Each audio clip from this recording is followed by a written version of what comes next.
Thanks so much, JR, for organizing this event. It's pretty fascinating, and it reminds me of the fact that I actually got involved in this field because of concern about our death denial culture. In fact, in 2002, I was trying to open up a retreat center with my wife, an eco-retreat, where people would be encouraged to befriend death. And I had been really inspired by some early Christian monastics who used to do the very same thing. They would invite people out. The people would go out into the Egyptian desert to have a very intense experience with nature. And that experience, which took place in the middle of the Mojave Desert, about 8 miles north of Joshua Tree National Park, led us to think about end-of-life rituals we could accommodate at the retreat center, which led me to learn about what had taken place in the UK and was starting to take place here. And I had done some consultancy in the funeral service industry for a couple of years and had recognized how out of sync it was with much of our culture. And went back to a former client with the idea of embracing some new burial practices and facilities that might not only further some legitimate environmental aims, but could also protect natural areas. And very quickly discovered that this concept had enormous potential for good, but probably just as much to get greenwashed down the drain and become a rather empty marketing gimmick as so many eco-friendly practices and products have.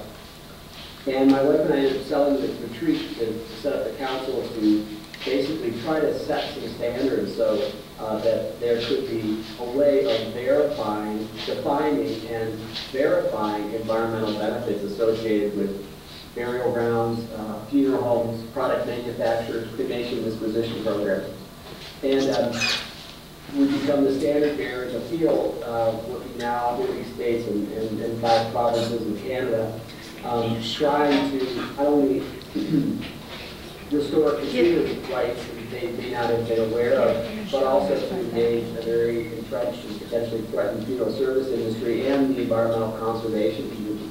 So we're sort of leading this conversation and intersection that has not been crossed before. I want to just address some of the questions that have been put forth, so I'm not talking too far afield. And the first is regarding what I've noticed that green burial consumers seem to have in common. And one of the things is that they don't have a lot in common because it's a very diverse group of folks. This movement, if you can call it that, has not been brought about by the eco-chic. We get a lot of inquiries from the hook and bullet crowd, from religious traditionalists, from people really that I think don't find value in conventional funeral service offerings and want to do something about it. That probably is the common thread. There's something that's unsatisfying and has been for some time. It's just that consumers have not been aware that there were any alternatives to arterial-based embalming, the use of a burial vault or casket and these things. Really what I think is the big driver is that people are finding solace in getting in sync with this natural process of decay and regeneration, which is somewhat antithetical to how funeral service has been done, which has been all about impeding it for the past century or so. And there was a reason for that, and actually I think worked well within our American culture for a long time. You know, what really happened, some of you know the story, and it keeps changing. You know, there was this myth for a long time that the modern mortician in America evolved out of a very practical need that bodies were blowing up on long train rides home from the battlefield during the Civil War. The reality is that it was written about in the book last year, The Civil War Dead. There were some very enterprising embalmers who we discovered a market for disinterring the bodies of Union officers specifically. And for the first time in American history began disinterring bodies from the battlefield. And the reason there was some interest in that by Northerners is the South was a sort of enemy soil, and the modern mortician was born really out of that need. At that time, at the end of the Civil War, mortuary schools in this country were established by the chemical companies that manufactured embalming fluid. And the casket, as you probably know, came about the same time, and Abraham Lincoln's funeral was widely credited for putting both of them on the market. What really happened at that time was a sales model that was put in place that put the funeral director front and center as sort of a marketing vehicle for his suppliers. First the casket and chemical companies, later on the vault companies, and prevented him from getting the psychosocial training that would have, I think, professionalized this field. I mean, I think funeral service is incredibly honorable work when it's done the right way. Helping people honor the dead and heal the living and invite in the divine is really, it's important work. But people don't want to be forced into products, and they don't want to be working with someone that they don't think can really help them facilitate a meaningful end-of-life ritual.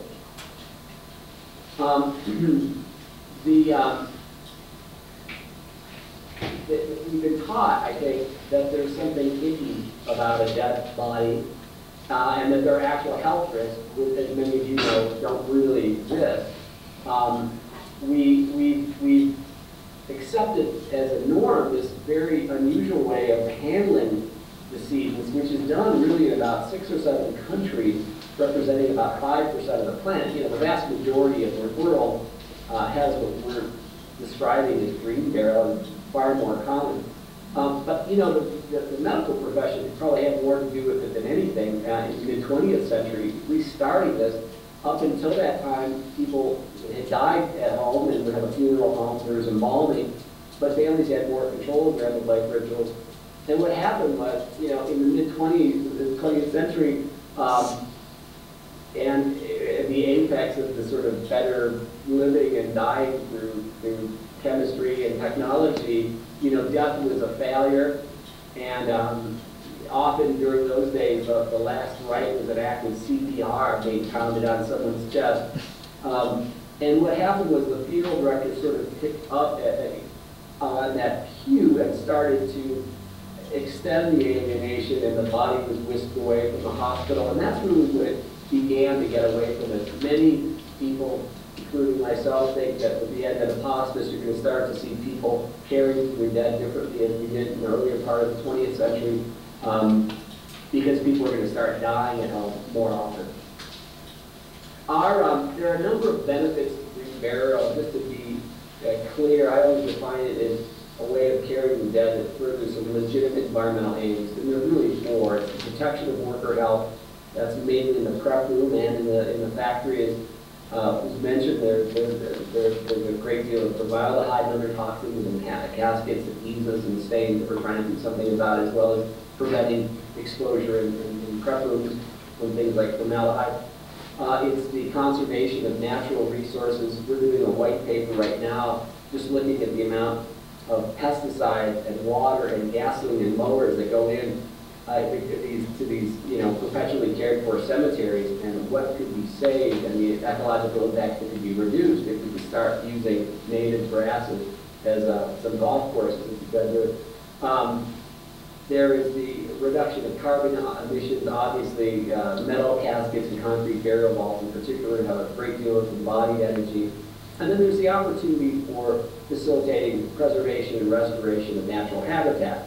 That's done encouraging both the use of sustainably harvested timber and caskets, but also in using burial as a new means of acquiring, restoring, and stewarding natural areas. And the council has been at the forefront of evolving an idea we call and coined as conservation burial, which really allows for a conservation easement to be held on a protected natural area where a limited amount of burial can take place within it, and the view shed's protected, and there's a great deal of survey work that has to be done to make sure that burial never degrades the ecosystem and, where possible, facilitate psychological restoration. We've got, I think, a half dozen land trusts throughout the country doing that, and a couple park service agencies exploring it as well. But I think, you know, what's really motivating people that I've noticed, and I've talked to a couple of green cemeterians recently, you know, it isn't eco-consciousness. It's really not cost, because it's not going to be a less expensive form of disposition than cremation ever. I think it's really allowing people to participate with their end-of-life rituals in a manner that authentically represents their core values. And, you know, good ritual requires that sort of light hand, I would say, and I tracked this for a number of years. I used to be a Jesuit lay minister. You know, good ritual can't be overly prescribed or dictated or codified or served up on any kind of platter, even a non-toxic biodegradable one, if it's to work. What's really interesting about green burial is that cemeteries and funeral directors are sort of back on their heels. And, you know, ritual is hard to facilitate anyway, which is why it so often stinks. But you know, it really is allowing, I think, people just to participate and do what they feel is appropriate for their family, and that's really wonderful. And that should have been going on for a long time. In terms of barriers for this option, obviously you're aware that we're dealing with a very entrenched and often threatened funeral service industry. Laws have been passed to require that the decedent go through the care of a funeral director. And I think probably most Americans want that sort of care and want help. But I think what we're going to start to see is funeral directors telling people, you know, what do you want to do and what don't you want to do? And that's what we're helping. My wife is a home funeral practitioner, and she did just that with her family yesterday. And said, you know, I'm here to do it. Do you want to pick up the death certificate? Do you want to handle the transportation? Get a transit certificate? Do you want to have a funeral at the home and use dry ice or some other means to do some body preparation? What is it that you want to do and what is it that you don't? I don't think most Americans right now really want to do 100% do-it-yourself funerals. There's a lot of people who do. But I think we want to know that we have options. And the numbers are absolutely staggering. If I can pull this up, there was an AARP study I was just looking at today. This is great having my computer handy here. This 2007 study that was done with actually the help of one of our board members, who's a senior policy analyst, revealed that 49% of Americans plus 50 did not know they could have a funeral without embalming. 58% did not know they could have a burial without the use of a burial vault. 63% did not know they could have an open casket viewing without embalming, and 86% did not know that they could have a green burial. So we really need, I think, if we're going to change things here, we need to restore consumer rights and options. And we've been working carefully with the industry to sort of get us to make amends and acknowledge that there's been some misrepresentations and we need to do something about it. And we're actually architecting a public awareness campaign right now to do just that we're trying to get the funeral service industry to help with. But we have our challenges. It's amazing how much resistance still is, and this is really shocking given what cremation did a couple decades ago, which was really to disrupt the business of the funeral service industry. Many of you probably know this, but back in the day, in the 60s and 70s, funeral directors in particular, would try to talk families out of having a cremation. Sometimes people would pull out a bag of ashes. Would you really want to do that to your mom? Has anyone done this in your family? And what they did was create this scenario where Americans, and it's the only place on the planet where this is taking place, began to see cremation as an alternative to having a funeral. You go to Canada, people have a funeral, and as they say, go one way to the crematory, another way to the cemetery. But in the U.S., that was not done because this was a very threatening concept. So we're working closely with this industry to say, don't make that mistake again.